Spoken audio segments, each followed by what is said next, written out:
Welcome to Courtney on Health, brought to you by MalcolmPresents.com. And we have Courtney Genovese. Did I pronounce that Gravenese? You never get that right. Just I don't. always say Just Jennifer. say. You know what? I'm Say thinking- Courtney G. Courtney That'll G. do it. It's like- Change it to Smith, Malcolm. I think of the Genovese family. I'm sorry. It's okay, all good. It's no. no, Maxine Margot Rubin. We have to either not do Maxine Margot or Maxine Rubin. Which one you want to go by?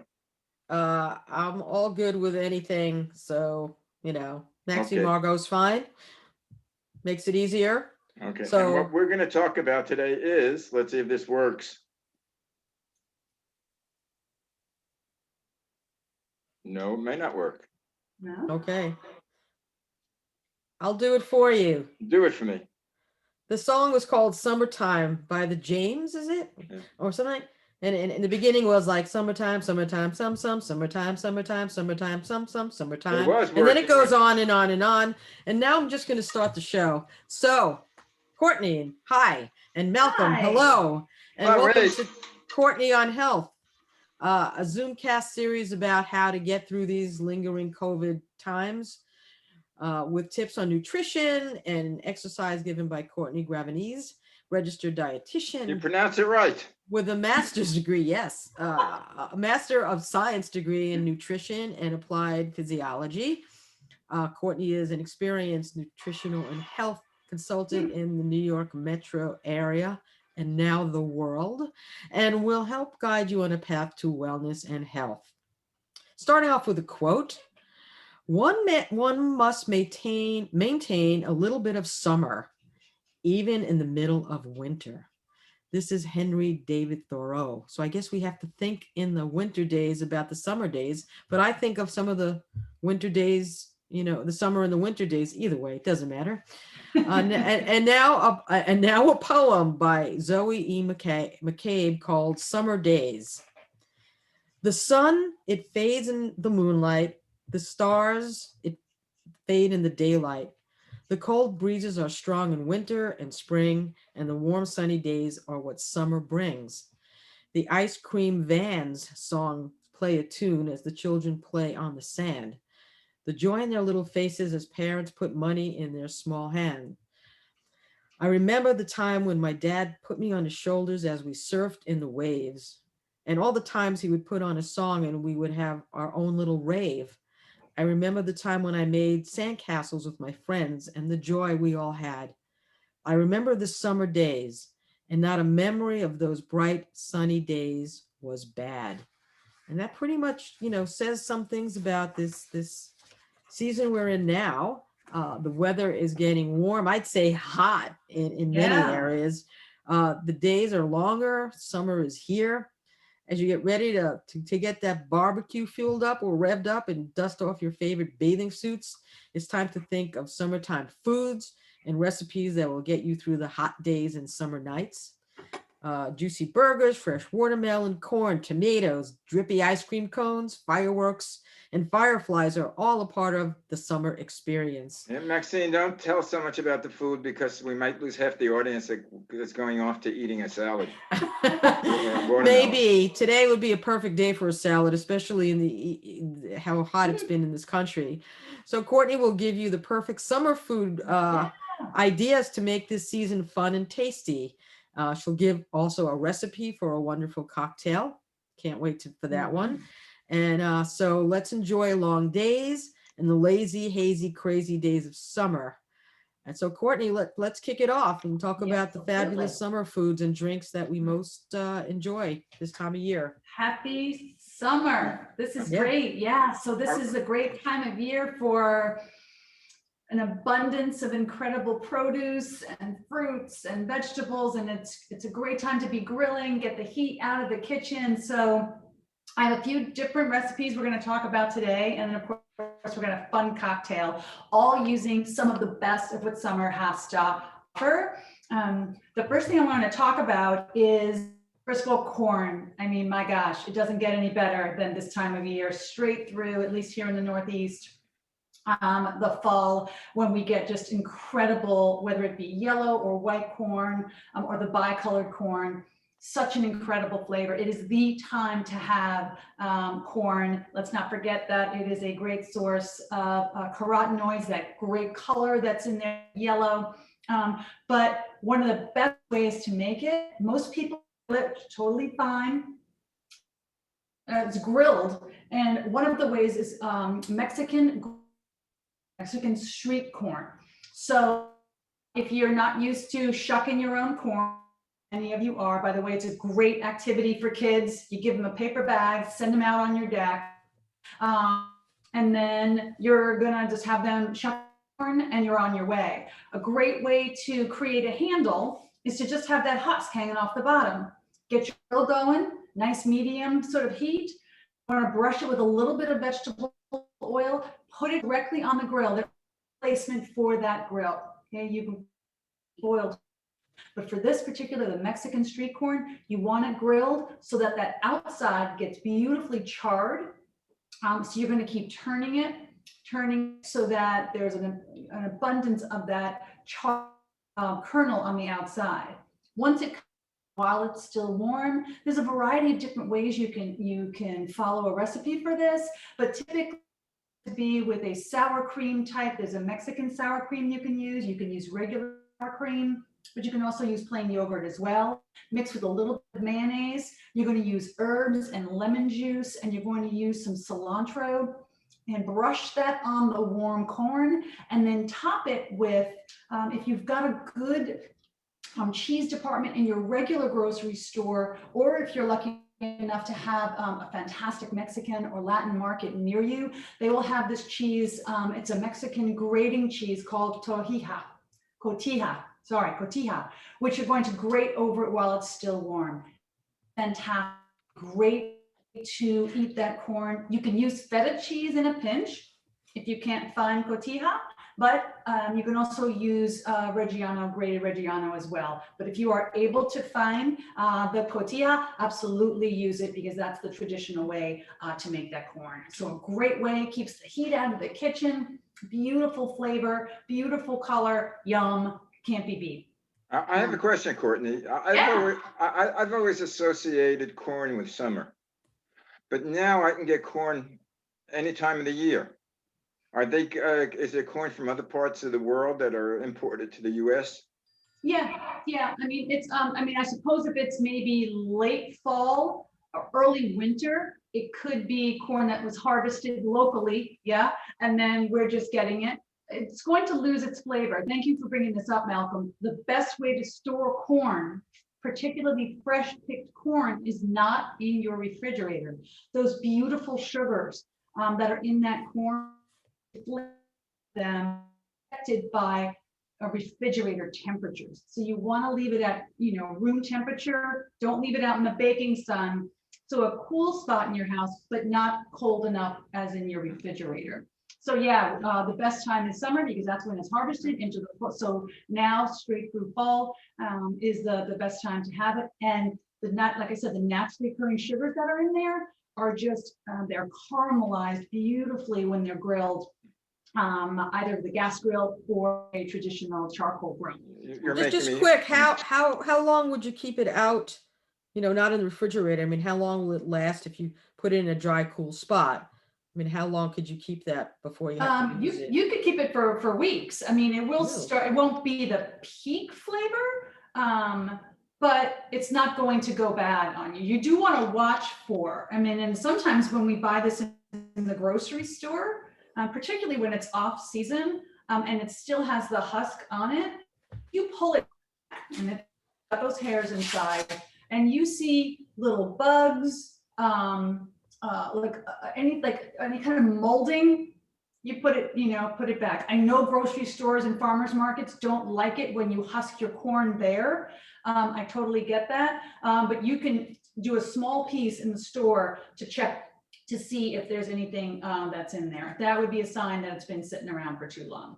But yeah, the best of the flavor would be when it's picked and then you get it and a cool area. And if you have to put it in the refrigerator, if you're trying to extend the life, it's not going to destroy it. it's just going to affect the flavor ever so much.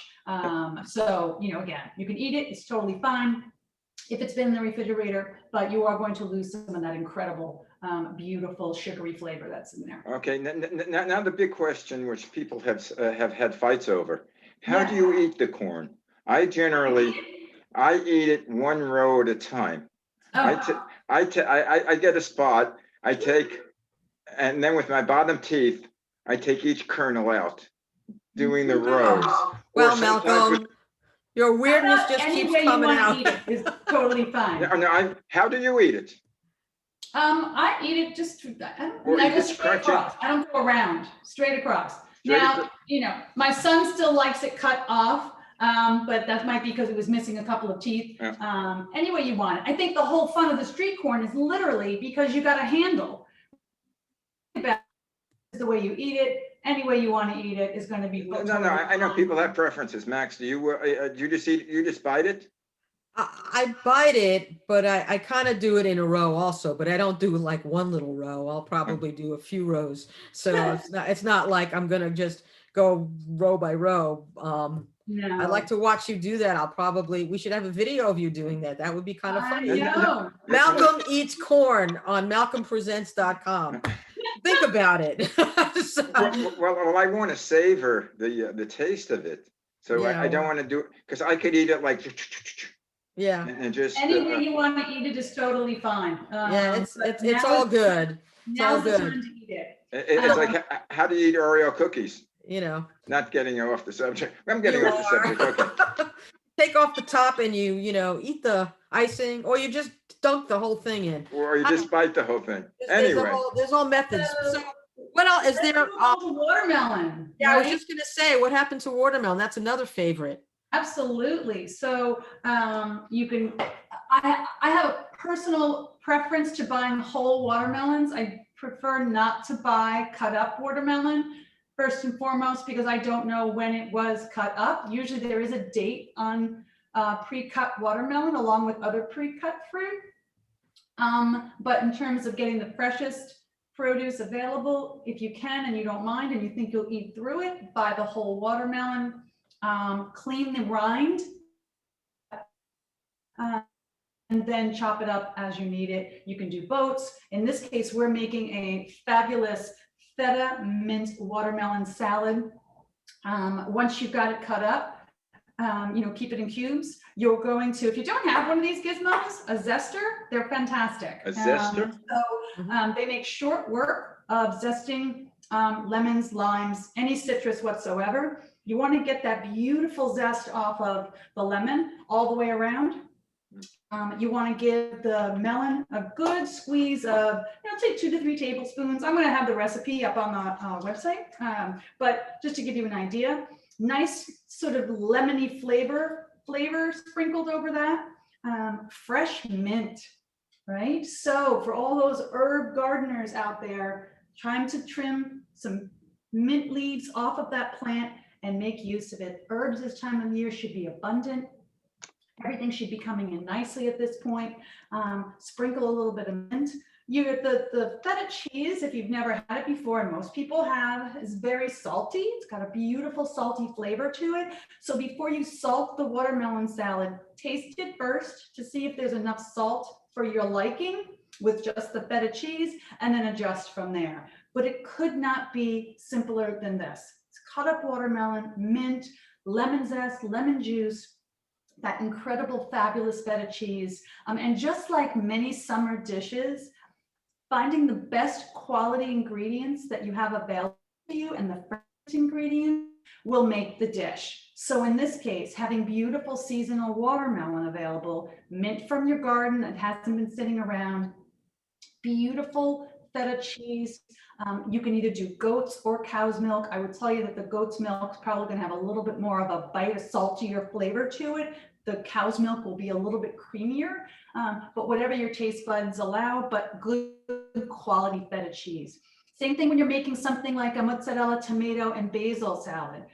Basil from your garden, incredible summer tomatoes, and the best mozzarella that you can find that is preferably fresh made, but preferably not the ones that are sitting inside, that the plastic seal for a very long time. So the best of summer ingredients makes incredible dishes in the long run. So there's your salad. Courtney, how do you pick a ripe watermelon? I mean, is there a way?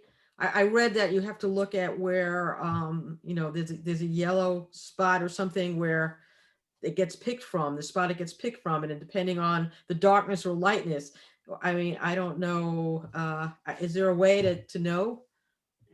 I have heard so many different ways, Maxine. I don't know how to really answer that. The only thing that I know to be really true is watermelons are obviously very heavy. It should be very heavy for its weight, for what it looks like. If you pick something up, and this goes for any melon, and it feels lighter than what it looks like it should be, it's probably a little dehydrated, a lot of its hydration to it. So that wouldn't be necessarily a good choice. Look for no bruising.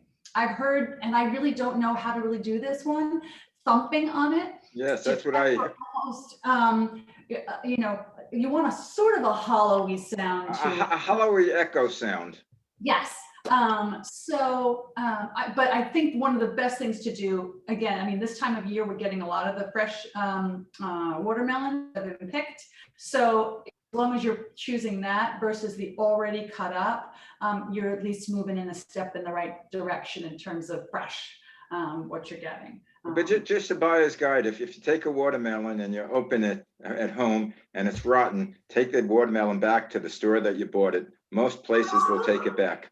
As you should. They can be expensive. Yeah.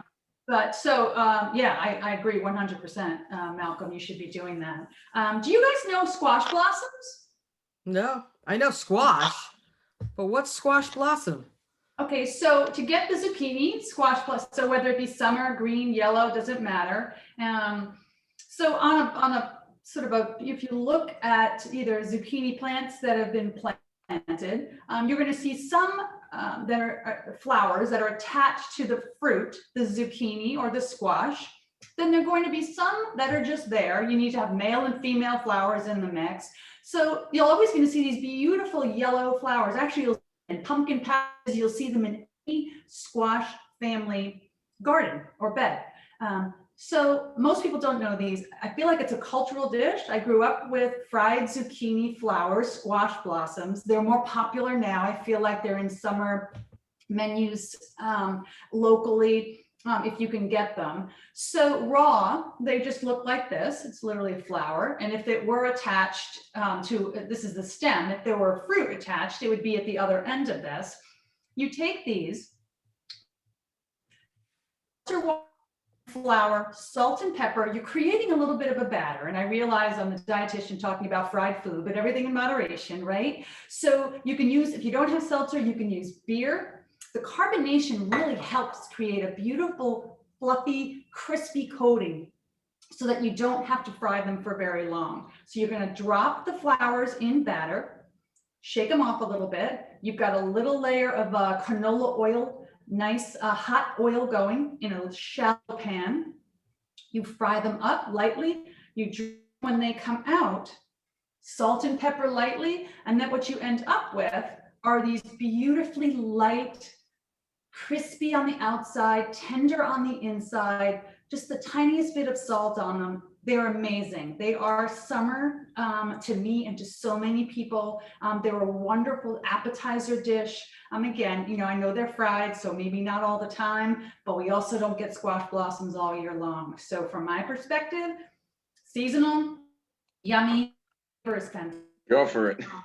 Wow, I would never think of even looking to see that or eat it. I'm really curious. So do what you mean, the recipe? you're gonna put the recipe online? Oh, absolutely. Absolutely. Yeah. I mean, there is, and it's, recipe, I have to laugh because it literally is seltzer and flour. Right, salt, you just, pepper, or beer and water, beer and flour. But yeah, the whole key is just hot oil and don't flour as batter. to be eating a giant French fry. If you really want to get the flavor of those blossoms in there, they're amazing. I'm gonna make them for you, Maxine, sometime. Oh, Courtney, goody, I got lucky here. When are we invited over? Yes, you are invited. You gotta come to the East Coast though, Malcolm. Yeah, Fly on Malcolm, Florida. you got to make a trip for this. Sorry. I'll fly you out here. Oh, there you go. You're gonna get to LA. There it is. Yeah, cost is no expense to me. Oh, of course not. Put it on the credit card. Absolutely. So what else do you got here for us? Is like, I know it's grilling time. I mean, this is like major grill time. It's Yeah. barbecue time. So what barbecue and grilling hints do you have, or dishes? So first of all, keep it simple. You know what, right? Keep it Right. simple. It doesn't have to be elaborate. You certainly could do incredible marinades, but there's nothing simpler than a piece of simple grilled fish, grilled chicken, grilled vegetables that really need nothing more than a little bit of good olive oil, salt and pepper on the grill. Keep the heat out. Any acid base like lemon juice, orange juice, lime juice is a wonderful base marinade for things like chicken.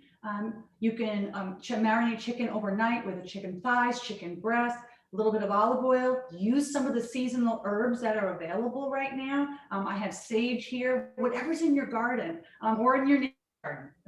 It's okay if you pluck them out. But that base goes a long way for a lot of different poultry, and even in some cases, fish. Now, fish, you got to be careful. You can't marinate it as long, fish and seafood, as things like chicken and turkey, because it'll actually start to cook the fish or the seafood. But you know, a little bit goes a long way.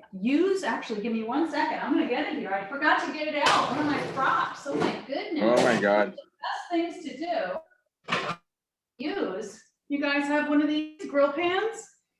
I don't know. My wife probably has it. You can get them all over the place. They're super inexpensive. You don't have to invest a lot, but you can use this to grill vegetables. You can put shrimp in here. You can put tofu cubes that have been marinated in any kind of maybe soy or ginger-based sauce, and it takes the cooking outside of your kitchen, and it creates a base and a container and a vessel so that things don't fall through the grates. You just give it a wash, season it with a little, and it's good to go for the next time. It's a great piece of kitchen equipment for the summertime, so that you can grill up a lot of these things with with ease and with very easy cleanup. Courtney, what's your take on, for vegetarians, the Impossible or Beyond burgers now? Instead of a burger you can't eat, but you want something that tastes like that. What can you do? Is that something that you've researched at all or know about? Yeah, I mean, I think if you like the Impossible burgers, and I feel like people are a little mixed. Some people, even they could be vegan, even they're like, I don't love the flavor on them, and then others really enjoy them. So if you like them, that's great. It's a wonderful alternative.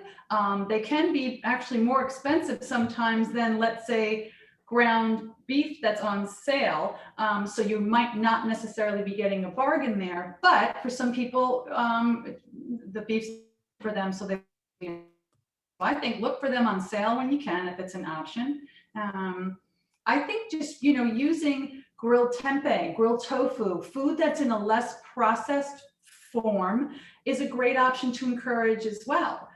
So like I said, I mean, plain tofu that doesn't have any seasoning on it might not have a lot of flavor to bring to the table, but if you've marinated it in particular like a ginger or soy base, and then throw it on the grill, have some nice, and it's a wonderful meal and a wonderful option. But Courtney, now you're missing some of my favorite foods, and I don't know if as people were born with an innate desire for hot dogs and burgers.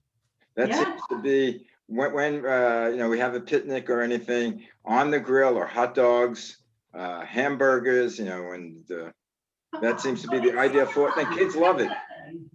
Yeah, I mean, for people who eat meat, listen, there's American, we got July 4th coming up, then you throw in some burgers on the grill, some watermelon slices, hot dogs, and, and a day of it. It really is about balance. I'm not suggesting that people eat hot dogs, several times a week or even several times a month for that matter, but it's summertime. And I think you need to embrace those things that are traditional for people, easy.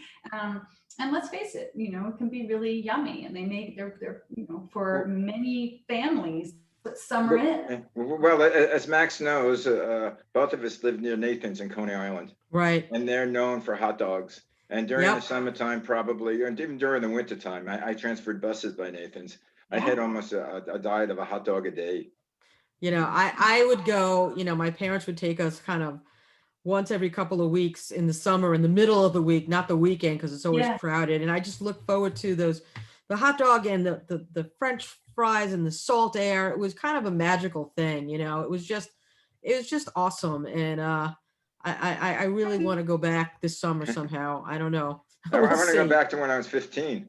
Yeah. Well, we'll see. So what about in terms of after dinner, the adults want to have a drinky, the kids want to have ice cream. What do you have any particular summer drink that you can give us a recipe to? Is it just after dinner, Maxine? I'm kind of no, it could be before, it could be during. I don't know. You can't restrict me that much. I don't know. I'm going to be waiting to go to your porch for this, whatever's coming up here. And as you should, because these are super yummy. Now, you of course can use frozen peaches for this, but it is summer, and summer is peaches and plums and nectarines and all of this stuff. So this is a Bellini made with fresh peaches. The purest way to make it is with white peaches. I think it's a slightly milder, it's a different sweet than the yellow peaches, but my grocery store didn't have any peaches. I went with peaches, and I will tell you, it's just as yummy. So you want a nice ripe peaches, wash them well. You just take the pit out. You don't even need to peel the skin off. You're gonna throw a cut up peach in a blender.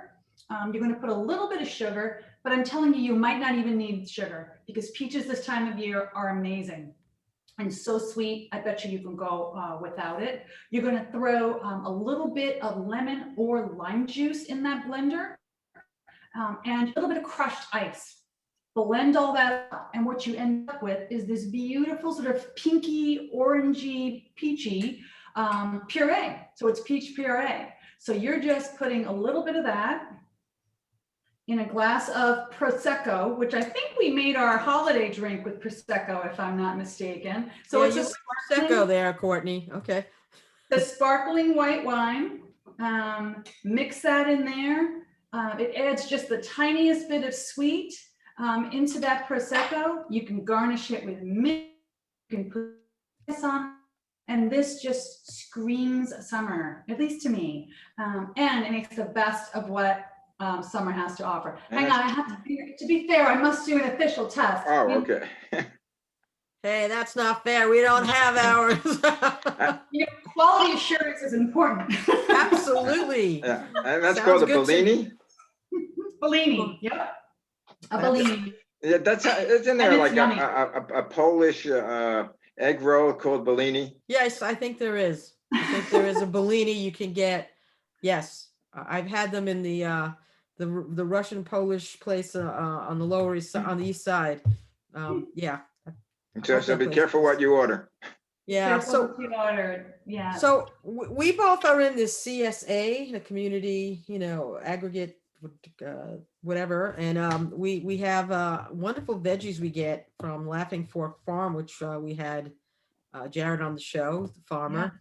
Yeah. What have you been doing with some of this fantastic produce? I've been sauteing up. I've been making lots of traditional regular salads, so chopped salads.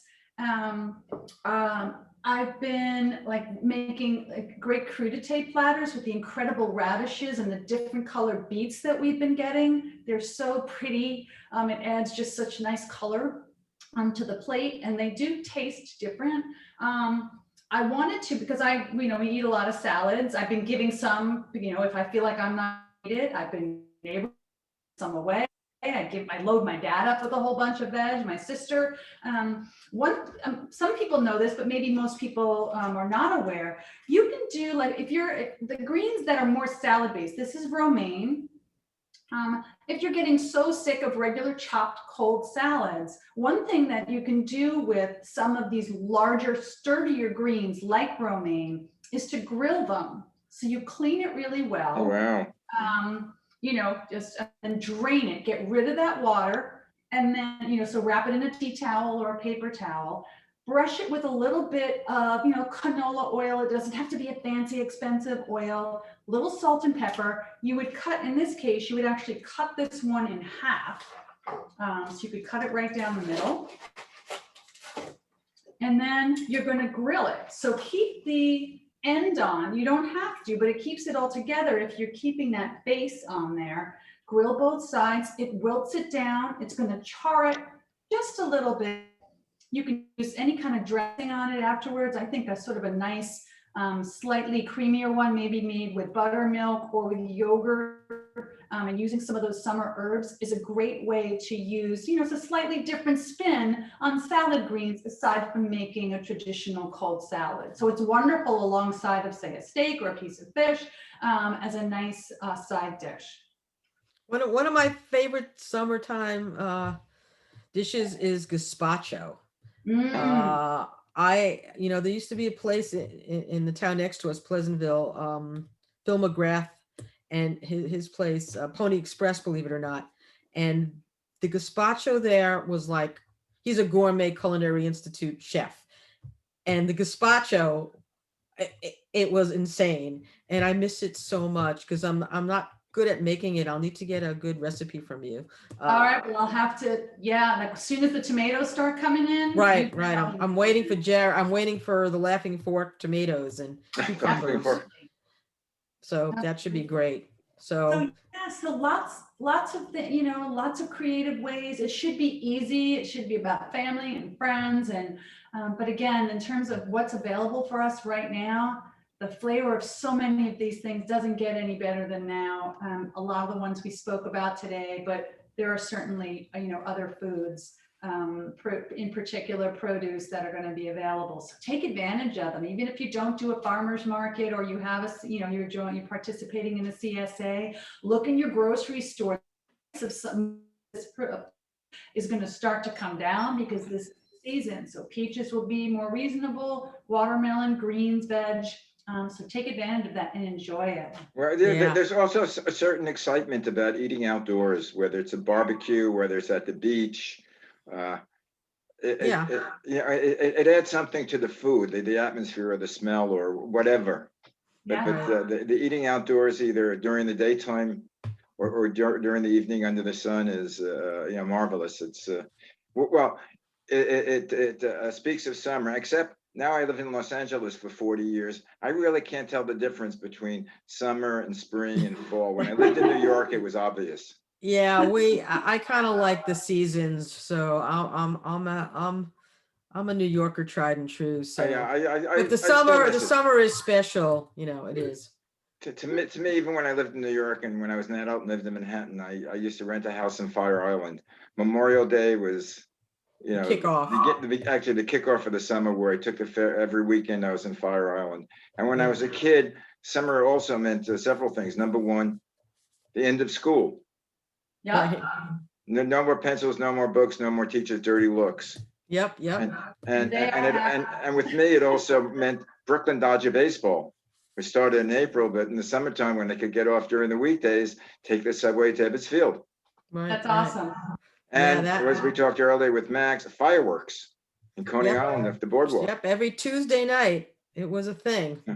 Oh, by the way, I want to tell you, Courtney, I have a friend, Barbara, who lives in your part of the woods in Comac, who can't wait for the next show so she can get some other tips. Oh, good. She's a friend since high school, so she's my age, and she said, "Oh, this works good. This tastes great. Oh, this exercise I can do, and this exercise I can't do." How the hell does she do it? Me happy. Thanks for. But she takes all, she takes all the, especially the, the health tips with vitamins and what foods to eat. Yep. Awesome. So that means we need to get the word out even more. Oh, yes. So is this a wrap, guys? This is a or- wrap. We heard the beep, beep, Okay. beep. Did you hear that? The timer, almost. yes. All right, so let me wrap up here. So unless there's any more to add, which I think we did pretty good. So thanks for joining us for Courtney on Health. To get more info, follow Courtney on her Facebook page, on Instagram at CLG Wellness, her website, CourtneyGravenese.com. For more shows, go to MalcolmPresents.com and theManyShadesOfGreen.com. This is Courtney on Health, Smart Sound Nutrition, Strong Safe Fitness, and we'll catch you again next time. I know, but before we go out, I want to try this one more time. And nice summertime, but now forget it. I thought we could do it. Happy 4th of July. Happy Let's go, Yeah, yeah. everybody stay safe, enjoy fireworks, but don't go near them. So Right. Be have a- careful. And for us folks out here in Los Angeles and Southern California, watch out for fires. Yeah. Make sure if you do fireworks, be safe. They Yes. shouldn't, fireworks out there right now is probably Dangerous. it's not the best idea. Yeah. Anyway, see you guys next week. See you next week. Be well. Bon appetit. Enjoy your Prosecco there.